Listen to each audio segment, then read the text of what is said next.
जय दोस्तों, जैसा कि मैंने आपको पिछली वीडियो में कोशिका के बारे में पढ़ाने का काम किया है, उसी के बारे में मैं आगे पढ़ाने का काम करूंगा। आप लोग देखिएगा कोशिका झिल्ली के बारे में। कल मैंने आपको कहीं ना कहीं कोशिका भित्ति के बारे में बताने का काम किया था। जो कोशिका भित्ति होती है वो केवल पादपों में पाए जाने का। आपको बता दें कि जो पेड़ पौधे होते हैं उसमें कोशिका भित्ति का विशेष महत्व होता है। लेकिन आपको बता दें कि कोशिका जो झिल्ली होती है जंतु तथा पादपों दोनों में पाए जाने का काम करता है। लेकिन जो कोशिका भित्ति होती है, मैं आपको फिर से बताने का काम करूंगा कि जो कोशिका भित्ति होती है वह केवल और केवल पेड़ पौधों में होने का काम करती है, जबकि कोशिका जो झिल्ली होती है वो जंतु तथा पादपों में दोनों में होने का काम कर रही होती है। मैं आपको पढ़ाने वाला था माइटोकॉन्ड्रिया। कल मैंने आपको कोशिका का पूरा चित्र बताने का काम किया था। मैंने आपको बताया था किस प्रकार गोल्जी का, किस प्रकार जी केंद्रक बोलते हैं, इसको क्या बोलते हैं, केंद्रिका द्रव बोलते हैं, और इसको जीव द्रव बोलते हैं। तो आपसे अगर मैं ये क्वेश्चन करने का काम करूंगा कि आपसे पूछूं मैं क्या इंपॉर्टेंट है आपके जीवन के लिए, तो आप कहेंगे सर जी कोशिका तो में सिर्फ एक ही चीज इंपॉर्टेंट है, दो चीजें इंपॉर्टेंट है जिसका नाम है केंद्रिका द्रव और जीव द्रव होने का काम करना होगा। तो आपको बता दें अगर केंद्रिका द्रव नहीं होगा तो क्या होगा। तो आपको बता दें कि अगर जो केंद्रिका द्रव नहीं होता है तो जो बीच वाला केंद्रक होगा वो सूख जाएगा, यानी जो इसको बोलते हैं ना अपना सीपीयू बोला का, कंप्यूटर का सीपीयू यानी माइंडेड, पूरा काम ये कौन करता है, केंद्र करता है, वो काम करना बंद कर देगा। अगर वो काम करना बंद कर देगा तो सारा सिस्टम क्या होगा, ठप बैठ जाएगा। इसी प्रकार आपसे कहेंगे कि भैया जीव द्रव्य क्या होता है, तो जीव द्रव्य वह होता है जो कहीं ना कहीं सारी जो माइटोकॉन्ड्रिया हो गया, आपका लाइसोसोम हो गया, राइबोसोम हो गया, इस प्रकार की ये सारी चीजों को जिनमें बीच में गैप बनाने के लिए इसको कह सकते हैं कि एक तरफ एक सतह से इनको परफेक्ट करने के लिए इस प्रकार की जीव द्रव्य का प्रयोग किया जाता है। इसके बाद बात करेंगे हम माइटोकॉन्ड्रिया कभी कभी एग्जामिनर क्या करता है, माइटोकॉन्ड्रिया लेकर आपको सूत्र कणिका दे देता है और इसको इंग्लिश में भी लिख देता है। कभी कभी माइटोकॉन्ड्रिया को हिंदी में लिख देता है, इंग्लिश में लिख देता है। तो ये आपको दोनों नाम पता होना चाहिए कि हिंदी का नाम क्या होता है और क्या बोलते हैं आपका इंग्लिश का नाम क्या होता है, दोनों नाम आपको पता होना चाहिए। तो इंग्लिश में आपको बता दें कि माइटोकॉन्ड्रिया कहते हैं और इसी का जो हिंदी नाम होता है उसको सूत्र कणिका कहते हैं। सूत्र कणिका यानी माइटोकॉन्ड्रिया की खोज किसने की थी, अल्टमैन नाम के वैज्ञानिक हुआ करते थे। उन्होंने किसका काम करने का काम किया था, माइटोकॉन्ड्रिया की खोज करने का काम अल्टमैन नामक वैज्ञानिक ने किया था। मैं आपको बता दूं जो अल्टमैन वैज्ञानिक थे उन्होंने अपने जीवन में बहुत कुछ संघर्ष करने के बाद इस खोज के करने का काम किया। इसके बाद बता दें आपको क्रेब्स चक्र क्या होता है, क्रेब्स चक्र क्या होता है, जो माइटोकॉन्ड्रिया होता है उसमें क्रेब्स चक्र चलने का काम हो रहा होता है। जो माइटोकॉन्ड्रिया होता है आप लोगों को मैं फिर से बताने का काम करूंगा कि जो माइटोकॉन्ड्रिया होती है इसमें क्रेब्स चक्र चलने का काम हो रहा होता है। इसके फलस्वरूप एटीपी का निर्माण होता है, इसके फलस्वरूप एटीपी और ग्लूकोज का निर्माण होने का काम हो रहा होता है। मैं आपको बता दूं 38 एटीपी जो होते हैं, 38 एटीपी से एक ग्लूकोज का निर्माण होता है। किसका निर्माण होता है जी, एक ग्लूकोज का निर्माण होता है, एक ग्लूकोज का निर्माण होने का काम कर रहा होता है। आपको बता दें कि 38 एटीपी मिलकर एक ग्लूकोज का निर्माण करते हैं, इसमें एटीपी का निर्माण होता है। आपसे यही क्वेश्चन मैं दोबारा करने का काम कर रहा हूँगा कि एटीपी क्या होता है, एटीपी का निर्माण कहाँ होता है। तो आप लोगों को बताना होगा कि एटीपी का निर्माण माइटोकॉन्ड्रिया में होने का काम कर रहा होगा। इसके बाद बता दें ये कभी कभी एग्जामिनर ये भी क्वेश्चन कर लेता है कि ग्लूकोज का निर्माण कहाँ पर होता है। तो मैं आपको बता दूं ग्लूकोज का जो निर्माण होता है वो माइटोकॉन्ड्रिया में होने का काम कर रहा होता है। किसके अंदर होती है, इसको पावर हाउस भी कहते हैं। मैं आपको बता चुका हूँ, यहाँ पर बता चुका हूँ कि इसको क्या बोलते हैं, माइटोकॉन्ड्रिया बोलते हैं। क्या बोलते हैं भैया जी, माइटोकॉन्ड्रिया बोलने का मैं काम यहाँ पे कर रहा होता हूँ। मैंने आपको बताया था कि राइबोसोम क्या करता है, जो राइबोसोम होता है, जो राइबोसोम होता है यह प्रोटीन का निर्माण करने का काम कर रहा होता है। लेकिन जो माइटोकॉन्ड्रिया होता है वो ऊर्जा को संचित यानी ऊर्जा का निर्माण करने का काम कर रहा होता है। तो जो माइटोकॉन्ड्रिया होता है वो ऊर्जा का निर्माण करता है, राइबोसोम होता है वो प्रोटीन का निर्माण करता है। और मैंने आपको बताया था कि लाइसोसोम जो होता है वो जो खराब हो जाती है, जो खराब हुई वाली क्या बोलते हैं कोशिकाएं होती हैं उनको नष्ट करने का काम कर रहा होता है। आपको बता दें लाइसोसोम क्या बोलते हैं भैया जी, लाइसोसोम को आत्महत्या की थैली बोलते हैं। एग्जामिनर ग्रुप डी में पूछने वाला मोस्ट इंपोर्टेंट सवाल था ये, 2018 का सवाल है। ये पूछा गया था कि लाइसोसोम ये पूछा गया था कि आत्महत्या की थैली किसको कहा जाता है। तो आत्महत्या की थैली किसको कहा जाता है भैया जी, लाइसोसोम को कहा जाता है आत्महत्या की थैली। इसके बाद प्रोटीन की फैक्ट्री किसको कहा जाता है। मैं आपको वन लाइनर जो बिल्कुल छपे छपाए क्वेश्चन जो आते हैं ना उनके बारे में बात करने का काम कर रहा हूँ। तो प्रोटीन की फैक्ट्री किसको कहा जाता है, ये क्वेश्चन आया था। तो इसमें काम करेंगे हम लोग राइबोसोम, जिसका नाम होगा राइबोसोम। राइबोसोम प्रोटीन की फैक्ट्री होती है और प्रोटीन का निर्माण करने का काम राइबोसोम कर रहा होता है। ऊर्जा का पावर हाउस किसको कहा जाता है। तो जब भी ऊर्जा की पावर हाउस की बात होगी तो हमें पता होना चाहिए कि माइटोकॉन्ड्रिया की बात करने का यह काम कर रहे हैं। तो माइटोकॉन्ड्रिया क्या करता है, ऊर्जा का निर्माण करता है। राइबोसोम प्रोटीन का निर्माण करता है। लाइसोसोम को आत्महत्या की थैली कहते हैं, राइबोसोम को प्रोटीन की फैक्ट्री कहते हैं और माइटोकॉन्ड्रिया को पावर हाउस कहा जाता है। माइटोकॉन्ड्रिया ऊर्जा का पावर हाउस कहते हैं। इस प्रकार की मैंने आपको इस पॉइंट में लिखा हुआ है कि इसे हम पावर हाउस भी कहते हैं। माइटोकॉन्ड्रिया के अंदर क्रेब्स चक्र चलते हैं। यहाँ पर क्या है,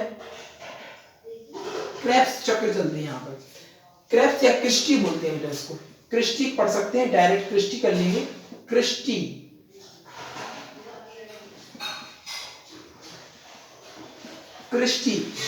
इसको कहा जाता है, क्रेब चक्र या क्रिस्टी कहा जाता है इसको। इसमें आपको बता दें एक बहुत इंपॉर्टेंट सवाल है, मैं यहाँ पे आपको स्टार लगाने का काम करूंगा। यहाँ पे मोस्ट इंपॉर्टेंट ये दो क्वेश्चन है ना भैया जी, अगर आप छोटे मोटे एग्जाम में देखेंगे तो हर जगह देखने के मिलेंगे। इंटरेस्टिंग जो ये आपको बोलते हैं जो एग्जाम होते हैं, जो सिंपल से एग्जाम देखने को आपको मिलते हैं, उसमें ये डायरेक्ट आपको छपे के छपे मिल जाएंगे इन क्वेश्चनों को कहते हैं। क्या बोलते हैं, एक बार फिर से आपको रिवीजन कराने का काम कर रहा हूँ कि आपको बता दें कि माइटोकॉन्ड्रिया का एक और नाम होता है जिसको हम सूत्र कणिका कहते हैं। इसकी खोज अल्टमैन ने की थी। इसमें क्रेब्स चक्र चलता है, इसको क्रिस्टी भी कहा जाता है। इसके फलस्वरूप इसमें एटीपी का निर्माण होता है। एटीपी प्लस ग्लूकोज दोनों का निर्माण होता है। यहाँ पर मैं जोड़ने का काम करूंगा, ग्लूकोज प्लस एटीपी दोनों का निर्माण होता है। इसको पावर हाउस भी कहा जाता है। माइटोकॉन्ड्रिया के अंदर क्रिस्टी पाई जाती है। ठीक है ना, आपको मैं आगे का बताने का काम कर रहा हूँ। ठीक है ना, आप देख सकते हैं इस प्रकार मैंने आपको बताया था। इसके बाद मैं आपको बताने का काम करूंगा अंतःप्रादीपीय जलिका। अंतःप्रादीपीय जलिका क्या होती है, इसको इंग्लिश में बोलते हैं एंडोप्लाज्मिक रेटिकुलम। इसको बोलते हैं इंग्लिश में एंडोप्लाज्मिक रेटिकुलम, इसको बोलने का काम कर रहे होंगे हम। आपको बता दें कोशिका की आंतरिक सहायता करने का काम कौन करता है, इसको बोलते हैं एंडोप्लाज्मिक रेटिकुलम। मैं आप लोगों से कहने का काम कर रहा हूँ कि आपको दोनों नाम याद होना चाहिए, इंग्लिश में एंडोप्लाज्मिक रेटिकुलम और हिंदी में होना चाहिए अंतःप्राद्रव्य जलिका, क्योंकि एग्जामिनर बार बार यही करता है कि आपको क्वेश्चन से डाइवर्ट करने का काम कर रहा होता है। तो कोशिका की आंतरिक सहायता कौन देता है, इसको बोलते हैं अंतःप्रादीपीय जलिका यानी एंडोप्लाज्मिक रेटिकुलम। इसको क्या बोलते हैं, एंडोप्लाज्मिक रेटिकुलम। कोशिका की आंतरिक कंकाल भी कहा जाता है। अब आपको बताइए, अगर आपके पास एक गुब्बारा है, आपके पास मान लीजिए ये गुब्बारा है, इसमें अगर हवा क्या है इसमें, जैसे मान लीजिए ये देखिए आप देखिए कि आपका ये शरीर है, ये देखिए मेरा ये शरीर है, तो ये किस पर खड़ा हुआ है, इसका जो मेन सपोर्ट है उसको आपको बोलते हैं रीढ़ की हड्डी। तो ये कहीं ना कहीं ढांचा होता है और ढांचे पे ही अपना पूरा शरीर, जैसे कि अपनी नसें हो गई, मांस हो गया, सारा चीजें, पूरा जो सिस्टम होता है वो किस पर टिका हुआ है, अपने ढांचे पर। तो जो कोशिका होती है, कोशिका का भी एक ढांचा होता है जिसको हम आंतरिक कंकाल कहते हैं, जिसको क्या बोलते हैं भैया जी, उसको बोलते हैं अंतःप्रादीपीय जलिका यानी एंडोप्लाज्मिक रेटिकुलम बोलने का काम कर रहे होंगे हम। इसके बाद मैं बताऊंगा आपको यह दो प्रकार की होती है भैया। एंडोप्लाज्मिक रेटिकुलम कितने प्रकार के होते हैं, दो प्रकार के होते हैं। पहला smooth endoplasmic reticulum. Smooth endoplasmic जो रेटिकुलम होता है यह कार्बोहाइड्रेट तथा वसा का निर्माण करने का काम कर रहा होता है। जो कार्बोहाइड्रेट होता है तथा वसा का निर्माण करने का काम कर रहा होता है। मैं आपको बता दूं, जहां वसा की बात करती है तो मुझे एक बहुत मोस्ट इंपॉर्टेंट जो क्वेश्चन होता है वो याद आने का काम कर रहा होता है। जैसे कि वसा में घुलनशील विटामिन के बारे में जब बात करेंगे तो एडेक, ADEK, अडेक, ये क्या है भैया जी, अडेक याद करने का काम करेंगे आप कि अडेक क्या होता है। अडेक जो वसा में घुलनशील यानी जो जल में जो घुलनशील, जो वसा में घुलनशील जो विटामिन है वो ADEK, vitamin A, vitamin D, vitamin E, vitamin K ADEK. Vitamin. ठीक है, ये क्या है, वसा में घुलनशील विटामिन है, इसकी ये शॉर्ट ट्रिक है, आपको बता दी मैंने अडेक। इसके बाद बात करेंगे हम, इसको क्या बोलते हैं, स्मूथ एंडोप्लाज्मिक रेटिकुलम। यह वसा तथा कार्बोहाइड्रेट का निर्माण करने का काम कर रहा होता है। वसा तथा कार्बोहाइड्रेट का निर्माण करने का काम कौन कर रहा है, स्मूथ एंडोप्लाज्मिक रेटिकुलम। एक बार फिर से पढ़ेंगे हम, वसा तथा कार्बोहाइड्रेट का निर्माण, वसा तथा कार्बोहाइड्रेट का निर्माण कौन करता है, स्मूथ एंडोप्लाज्मिक रेटिकुलम। आपको बताएंगे हम रियल एंडोप्लाज्मिक रेटिकुलम, इसमें राइबोसोम होता है, इस तथा प्रोटीन का निर्माण करता है। अब आपको बताएंगे राइबोसोम, मैं अभी आपको बता चुका हूं कि राइबोसोम क्या होता है। मैंने आपको पूरा डिटेल में चित्र में बताया था कि भैया जी ये माइटोकॉन्ड्रिया हो गया, राइबोसोम हो गया, गोल्जी का हो गया, सूत्रकणिका हो गया, इस प्रकार की सभी कोशिका पाई जाती हैं, जिसमें ये केंद्रक होता है और ये क्या होता है, केंद्रिका द्रव होता है। मैं आपको बार बार चित्र बता रहा हूँ क्योंकि आपको जिससे कि याद हो जाए चीजें दिमाग में बैठनी चाहिए। देखो भैया जी पढ़ते तो सभी लोग हैं, लेकिन सभी का सिलेक्शन नहीं होता है ना, तो आपको जब तक डिटेल से नहीं पढ़ेंगे, मैं एनसीईआरटी पूरा पैटर्न फॉलो कर रहा हूँ, बिल्कुल एनसीईआरटी का एक 6 से लेके 12 तक की फुल एनसीईआरटी पढ़ाने का मैं काम कर रहा हूँ। आप लोग बस दिल लगा के एक जगह पढ़िएगा, बेहतरीन सिलेक्शन पाइएगा इस बार आप। तो आपको बता दें, यह राइबोसोम होता है, यह प्रोटीन का निर्माण करता है। राइबोसोम, आप जहां पर राइबोसोम होगा तो वहां पर क्या होगा, प्रोटीन होगा। मैं आपको बता चुका हूं कि राइबोसोम क्या होता है, राइबोसोम प्रोटीन की फैक्ट्री होती है या प्रोटीन का निर्माण करने का काम कर रही होती है। तो ये क्या है, राइबोसोम क्या होता है, इसमें राइबोसोम होता है, इसमें प्रोटीन का निर्माण होता है, प्रोटीन निर्माण करने का काम करता है, इसमें बोलेंगे राइबोसोम। कोशिका का सबसे छोटा अंग जो होता है उसी को क्या बोलते हैं भैया जी, राइबोसोम बोलते हैं। सर जी क्या बोलते हैं भैया, क्या बोलते हैं, राइबोसोम बोलते हैं, जो कोशिका का सबसे छोटा भाग होता है। मैं आपको बार बार बताने का काम कर रहा हूँ, इतने में से जितना मैं पढ़ा रहा हूँ इतने में से ही आपका सारा मटेरियल फंसने का काम कर रहा होगा। जो कोशिका होगी, कोशिका में सबसे छोटा अंग होगा, उसको क्या बोलते हैं भैया जी, राइबोसोम बोलते हैं। क्या बोलते हैं, राइबोसोम। कोशिका का सबसे छोटा अंग होता है उसको राइबोसोम बोलते हैं। कोशिका का सबसे छोटा अंग होता है उसको क्या बोलते हैं, राइबोसोम बोलते हैं। अब आप कहेंगे सर प्रोटीन फैक्ट्री का नाम, मैंने जब आपको बताया कि जब राइबोसोम का नाम होगा वहां प्रोटीन फैक्ट्री का नाम होगा। मैंने आपको बताया कि इसके 2 नाम होते हैं, इसको प्रोटीन की फैक्ट्री कहा जाता है, इसमें प्रोटीन का निर्माण होता है। इसके बाद आपको बताया मैंने माइटोकॉन्ड्रिया का बताया कि माइटोकॉन्ड्रिया का पावर हाउस कहते हैं, ऊर्जा का संचरण करने का काम करता है। इस प्रकार मैंने आपको सभी चीजों के 2 नाम बताने का काम कर रहे हैं। अब भाई 70S राइबोसोम और 80S राइबोसोम, इसके बारे में थोड़ा सा हम डिटेल में समझेंगे कि 70S राइबोसोम और 80S राइबोसोम होता है तो होता है क्या। देखिए भैया जी, जहां पर 70S राइबोसोम की बात करेंगे हम, तो जो 70S राइबोसोम होता है, 70 मतलब छोटा अंक, 80 मतलब एक बड़ा अंक। तो भैया जी जिसमें कम ऊर्जा की आवश्यकता, कम चीजों की आवश्यकता, यानी कम एनर्जी खर्च करने की आवश्यकता होती है, वो 70S राइबोसोम के अंतर्गत आते हैं।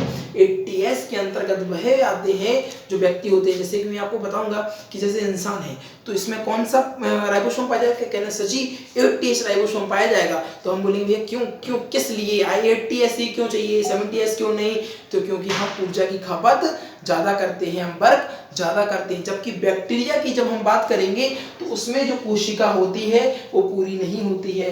क्या पता उसमें, क्या पता कि माइटोकॉन्ड्रिया ना हो, माइटोकॉन्ड्रिया हो तो राइबोसोम ना हो, राइबोसोम हो तो क्या बोलते हैं लाइसोसोम ना हो, लाइसोसोम हो तो कहीं कुछ ना हो। इस प्रकार का काम आपको बैक्टीरिया में देखने को मिलता है। जितनी कोशिका के अंतर्गत आपको जे माइटोकॉन्ड्रिया हो, लाइसोसोम हो गए, ये सारी चीजें देखने को जो मिलती हैं उससे कम मिलता है 70S राइबोसोम बोलते हैं। यह हल्का होगा, जिस चीज में वजन, जिस चीज में जो मटेरियल होगा वो कम होगा तो ऑब्वियसली वो हल्का होगा। मैंने आपको बताया है जो कोशिका होती है बैक्टीरिया वगैरह की, उनमें कहीं ना कहीं सारी चीजें नहीं होती हैं। मैंने आपको बताया कि क्या पता उसमें लाइसोसोम हो तो प्रोटीन क्या बोलते हैं आपको माइटोकॉन्ड्रिया ना हो, यानी कहीं ना कहीं कुछ चीजें उसमें गुण रहती है। अब जिस चीज में चीजें कम होंगी तो वो क्या होगा भैया जी, कहना सर जी वो तो हल्का होगा।